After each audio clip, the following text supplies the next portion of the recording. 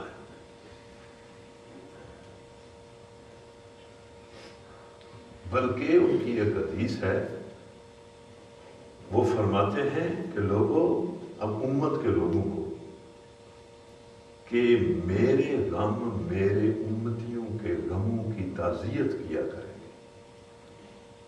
پتہ نہیں آپ کو سمجھ آئیے، پتہ ہے انہوں نے کیا بات کی؟ انہوں نے کہا کہ جب میرے کسی امتی پر کوئی مصیبت آئے نا تو وہ میری مصیبت کو یاد کر کے اپنی مصیبت کو ہلکا کر لیا کرے، یعنی میری مصیبتیں میرے امتیوں کی مصیبتوں کو ہلکا کریں گی۔ میں نے مصیبتوں کے بڑے پہاڑ جھیلے ہیں،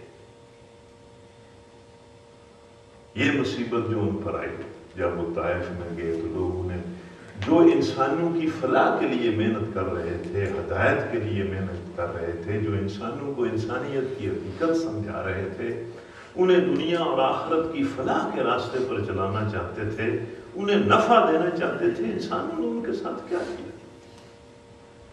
طائف میں لوگوں نے ان کے ساتھ کیا کیا؟ اور بڑے دل گرفتہ ہو کر وہاں سے نکلے، بڑے دل گرفتہ ہو کر، اور وہ جو طائف کے ساتھ ملحق ایک باغ تھا اس میں بیٹھ گئے، اور جو دعا کی وہ نبی صلی اللہ علیہ وسلم کی عجب دعا ہے، رو رو کر دعا کی، کہا اللہ سے کہا یا اللہ تو مجھے اس کے حوالے کرتا ہے جو مجھ پر ظلم کرتا ہے، یا اللہ مجھے اپنے دشمنوں کے سامنے الگا تو نہ کر۔ اس طرح دعائیں کی، اور تنہ تنہا تھے، ساتھ ایک غلام تھے۔ واپس جب آئے تو وادی نخلہ میں رات کو نماز پڑھی، اور وادی نخلہ میں جو نماز نبی صلی اللہ علیہ وسلم نے پڑھی اس میں سورہ رحمان پڑھی، اور روایات میں آتا ہے کہ جن اکٹھے ہو گئے بڑی تعداد میں، ان کو نہیں پتا تھا کہ جن اکٹھے ہو گئے، اور جنوں نے قرآن سنا اور وہ ایمان لے آئے، بعد میں پھر اللہ نے بتایا۔ اس حالت میں جب نبی صلی اللہ علیہ وسلم واپس مکہ پہنچے تو معراج کا سفر نصیب ہوا، اور معراج کے سفر کے بارے میں لوگوں کا خیال یہ ہے کہ اللہ تعالیٰ نے یہ اشارہ دیا کہ اے محمد ہم نے تمہیں آزما لیا ہے، تو آزمائش پر پورا۔ ہم تیرے لیے اب اپنی رضا، اپنی خوشی اور اپنی طرف سے فتح کے دروازے کھولتے ہیں۔ اور پھر جب معراج سے واپس آئے تو اسی وقت ہجرت نصیب ہوئی اور اسلام کے لیے فتوحات کے دروازے کھولے۔ تو اس معراج کے موقع پر جو آیتیں نازل ہوئی یا بعد میں آ کر جو سورت نازل ہوئی، اس سورت کا نام بنی اسرائیل ہے، اور اس کو اس عزیز بچے نے اس کی کچھ حصہ تلاوت کیا۔ اس سورت بنی اسرائیل میں بہت کچھ ہے، لیکن اس میں خاص طور پر کوئی اس کا 1.5 رکوع جو ہے، اس میں اسلام کا پورا فلسفہ اور اسلام کی پوری معاشرت اور معیشت اور سیاست اور سب کچھ بتایا گیا، اور وہ اصل میں اس لیے بتایا گیا ہے کہ نبی صلی اللہ علیہ وسلم کو اللہ نے یہ اشارہ دیا کہ اب ہم تجھ پر فتح کے دروازے کھولنے والے ہیں اور ایک اسٹیٹ تجھے عطا کرنے والے ہیں، اس اسٹیٹ کے سارے نظام کو تو نے ان اصولوں پر کھڑا کرنا۔ تو میرا خیال ہے، میں نے سوچ کر یہ پسند کیا ہے کہ وہ جو اللہ تعالیٰ نے اسلام کا منشور دیا نبی صلی اللہ علیہ وسلم کو، اس کو ہمیں سمجھنے کی ضرورت ہے، ان معاشروں میں رہ کر بھی سمجھنے کی ضرورت ہے اور ان معاشروں میں بھی رہ کر سمجھنے کی ضرورت ہے۔ اس منشور کی کچھ باتیں آپ کی تھکاوٹ کے ساتھ ساتھ میں آپ کو بتا دیتا ہوں کہ اللہ نے اسلام کا کیا منشور دیا۔ اللہ نے کہا، سنیں، اعوذ باللہ من الشیطان الرجیم، بسم اللہ الرحمن الرحیم، وَقَضَىٰ رَبُّكَ أَلَّا تَعْبُدُوا إِلَّا إِيَّاهُ۔ یہ اسلام کی پہلی دفعہ ہے، بنیادی دفعہ۔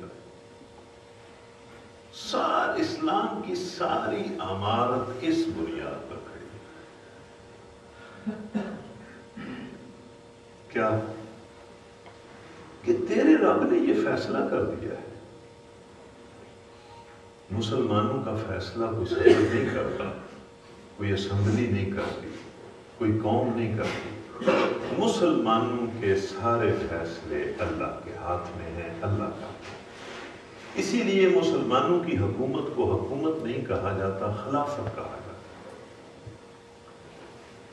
کہ انہوں نے خود کوئی اپنی طرف سے حکم نہیں بنانا ہوتا، انہوں نے اللہ کے حکم کو نافذ کرنا ہوتا۔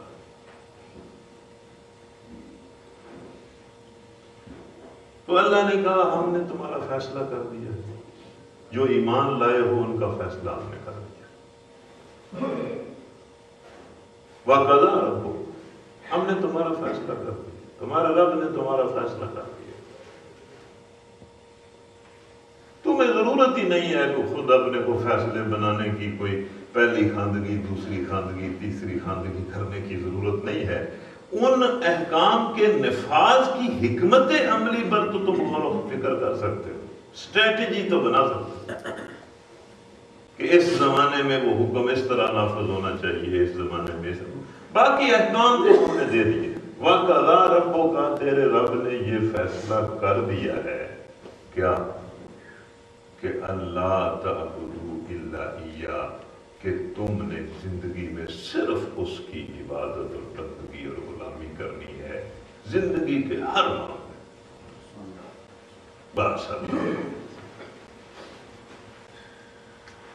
اخلاق میں بھی، معاشرت میں بھی، معیشت میں بھی، سیاست میں بھی، حکومت میں بھی، بیڈ روم میں بھی، دکان میں بھی، منڈی میں بھی، بازار میں بھی، صلح میں بھی، جنگ میں بھی، حضر میں بھی، سفر میں بھی تم نے اللہ کے حکم کی پابندی کی اور اس نے سارے احکام تم پر واضح کر دیے۔ وَقَضَىٰ رَبُّكَ، تیرے رب نے اپنی آرڈر بک میں تیرے لیے، اے مسلمان، تیرے لیے یہ فیصلہ کر دیا ہے کہ تو نے بے چون و چرا غلامی کرنی ہے صرف اللہ، بس۔ اب آپ دیکھیں، میں یہاں اس ماحول میں آپ سے یہ بات کرتا ہوں کہ اس پر کیوں اعتراض ہوتا ہے؟ انسان اپنے لیے قانون بناتے ہیں اور ان کی پابندی کرواتے ہیں، اور جو قوم اپنی قوم سے جتنی زیادہ پابندی کروا لیتی ہے ہم اسے کہتے ہیں یہ کامیاب قوم ہے، اور واقعی وہ کامیاب بھی ہوتی ہے۔ تو قومیں اپنے بنائے ہوئے قوانین پر پابندی کرواتی ہیں، اصرار بھی کرتی ہیں، قانون کی پابندی کو بڑا بہتر بھی سمجھتی ہیں، تو کیا اللہ کے بنائے ہوئے قانون کی پابندی نہیں کرنی چاہیے؟ اس پر کیوں اعتراض؟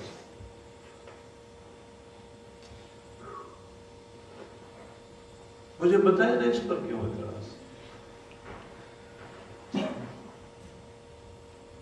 ایک تو سمجھ نہیں آتی کہ جو بندہ ایمان نہیں رکھتا وہ اس ضابطۂ زندگی پر اعتراض کیوں کرتا ہے۔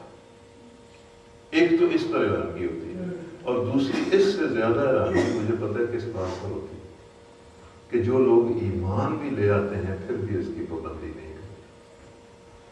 وہ ایمان کیوں لاتے ہیں؟ وہ ایمان نہ لائیں۔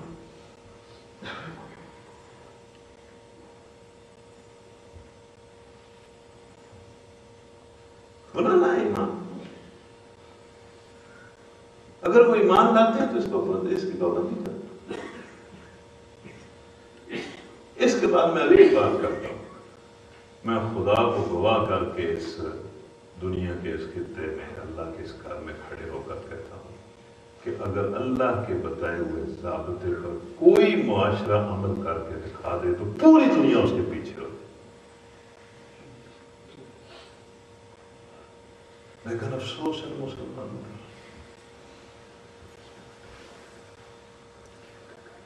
یہ جو آپ کو چمکتی ہوئی تہذیبیں نظر آتی ہیں، واللہ یہ اس قرآن کے سامنے جھک جائیں اگر وہ قوم اس قرآن پر عمل کر کے دکھا دے جو اس پر ایمان رکھتی۔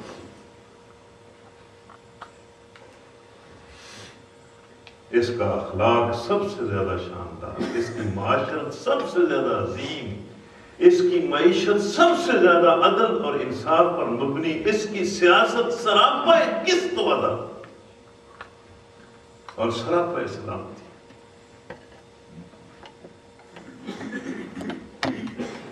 کیوں بھائی کیوں؟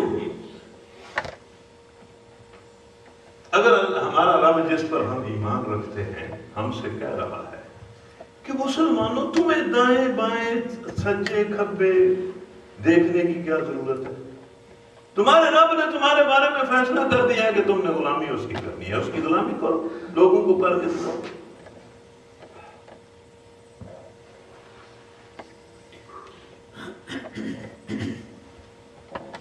یعنی کیا بتایا گیا نبی صلی اللہ علیہ وسلم کو اور پھر ہمیں